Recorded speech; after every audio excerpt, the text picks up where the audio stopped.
So just give me a plane, take me away to outer space, to another day.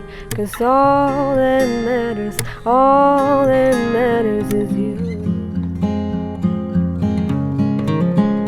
It's Pride Month is what people say, but I think every month is Pride Month. I mean, there's not one month where I'm like, oh, I'm not Pride, or I'm not queer, or I shouldn't be celebrated, or people shouldn't be celebrated for being queer. I'm very gay every day, every month, every year. So, yeah.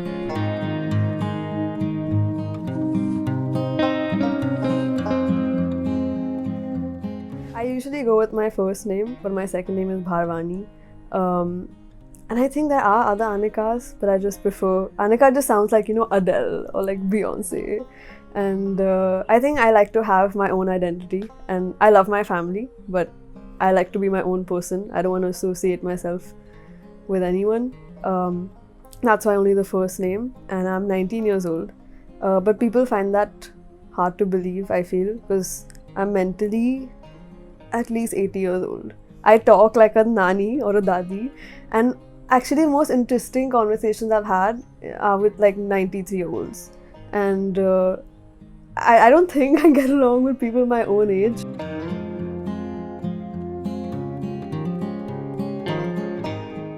And I feel like life presents you with certain choices, and sometimes you can get confused, but at the same time it's so obvious, like, okay, this is what I'm supposed to do. And that's what music was for me. And my mom always said that a kid should pursue whatever they do in their free time, and music was always what I did in my free time, always.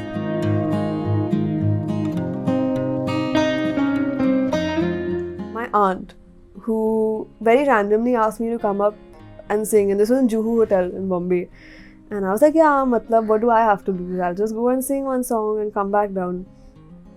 But that feeling I got on stage was like, it was like being at home. So just give me a plane, take me away to outer space, to another day. 'Cause all that matters is you. Oh, 'cause all that matters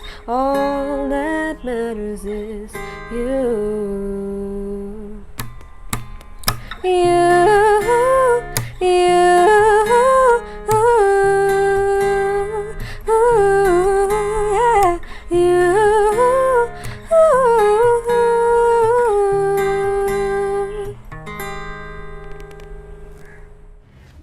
I was 17, I think, and I came out to my mom by just telling her. I mean, there wasn't any special way. I mean, it's sad that I have to say I came out, but I was like, I think I like Dash, and she was like, oh, really? And I think what I didn't understand back then is that the first thought you think is what society conditions you to think, but the second thought you think is actually you. And at that time, I wasn't mature enough to realize that. And my mom was, I think, a little shocked because I didn't give her any hint, and completely fair. But now she's like, she makes fun of me all the time, and she's like, oh, that girl is cute. No, I'm like, yeah, she's so cute. And I think for my dad, it was a little later, and basically, I released a music video where I came out to everyone. It's called Bring Me Flowers.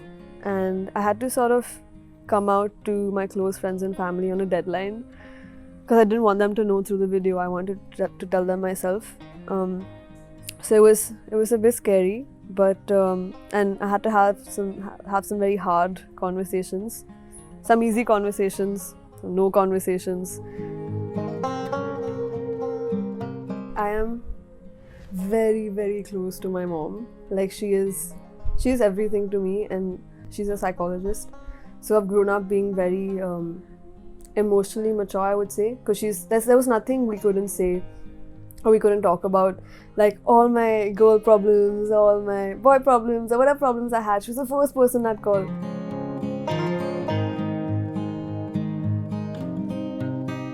Best way to help someone change the way they think is through conversations. And it's not even like, oh my god, you're homophobic, like I can't be friends with you.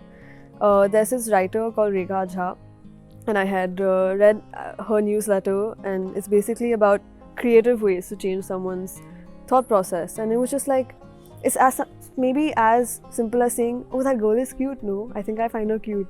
And then just like small comments like these can just make such a huge difference in normalizing it and just changing someone's perspective. I am female, I'm Indian, I'm a musician, I'm queer, and I'm 19. So you see a lot of these criterias being met, but by older people, or just by people, or by white people, or by just people who are not of the same race. And it's amazing. I mean, as long as there's some amount of representation, but there's nothing that I saw that was me. So when other people reached out to me being like, "Dude, I completely understand." I was like, that's all I want. I just want someone to feel seen and someone to feel heard and just to relate and know that it's the most normal thing.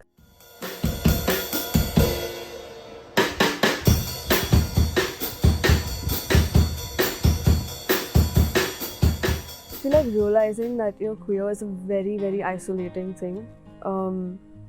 Firstly, because in India, or at least for me, I don't know many people my age who are queer, who are out.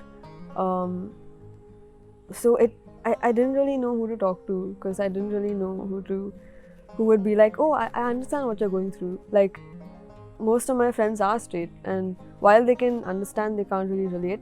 Just that one comment of, "Hey, I'm here for you," or like, "I got you and you're going to be okay," means the world. There's something special about people who are in this community, and I believe that truly every single person I've spoken to is just so special and has had their own challenges, which in turn just makes them more empathetic and makes them kinder towards others. Goa has been the most fulfilling experience of my life. I think I am my 100% true and authentic self here. When I first moved here, I didn't know anyone, and I was quite introverted, and I hadn't healed, I think, from a lot of stuff. So I think one thing that Goa helped with the most is to be okay with being by myself. I even got a tattoo that says, "I am my own home." I can have everybody around me, but at the same time, I have to rely on myself the most. And just to know that, as corny as it sounds, I'm my own best friend. And no matter who comes, no matter who goes, I'll always be there.